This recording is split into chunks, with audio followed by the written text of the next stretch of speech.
আপনারা জানেন বাংলাদেশে এখন কি হচ্ছে। আপনারা গণভোটে সবাই কি হ্যাঁ পক্ষে ছিলেন না? আমরা সবাই কিসের পক্ষে ছিলাম?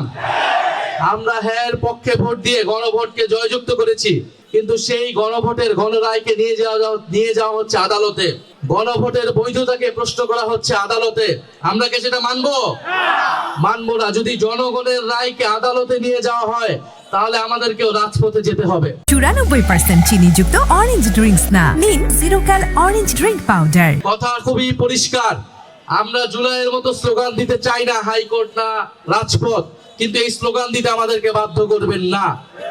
আমরা জাতীয় সংসদ হয়েছে, সংসদকে সংস্কার পরিষদ সদস্য হিসেবে ঘোষণা করতে হবে এবং গণভোটের গণরায় অনুযায়ী সকল সংস্কার বাস্তবায়ন করতে হবে। এর অন্যথা এর বিকল্প আমরা কোনো কিছুই মেনে নিব না। এবং রাজনৈতিক প্রশ্নগুলোকে, জনগণের ম্যান্ডেটকে আদালতে নিয়ে পরিস্থিতি অস্থিতিশীল করার চেষ্টা করবেন না, আদালতকেও প্রশ্নবিদ্ধ করবেন না।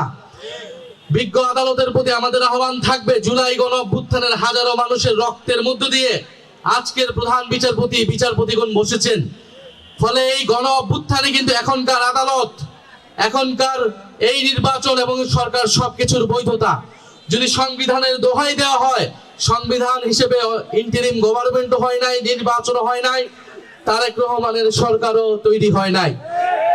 যদি পুরানো সংবিধানের কথা বলা হয় তাহলে ফ্যাসিস্ট হাসিনাকেই এখনকার প্রধানমন্ত্রী হিসেবে মেনে নিতে হবে। বর্তমান সরকার কি সেটা মেনে নিতে প্রস্তুত কিনা আমরা তার কাছে সেটা শুনতে চাই। ফলে অযথা জলঘোলা করবেন না।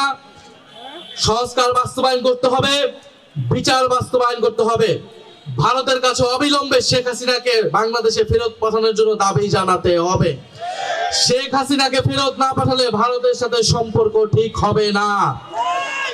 বাংলাদেশের সাথে সম্পর্ক স্থাপন করতে হলে অবশ্যই জুলাই গণহত্যার বিচার, শেখ হাসিনাকে ফেরত পাঠাতে হবে, শরীফ ওসমান হাদির খুনিদেরকে বাংলাদেশে ফেরত পাঠাতে হবে। তারপরে ভারতের সাথে সুসম্পর্কের বিষয়ে আমরা বিবেচনা করব ইনশাআল্লাহ।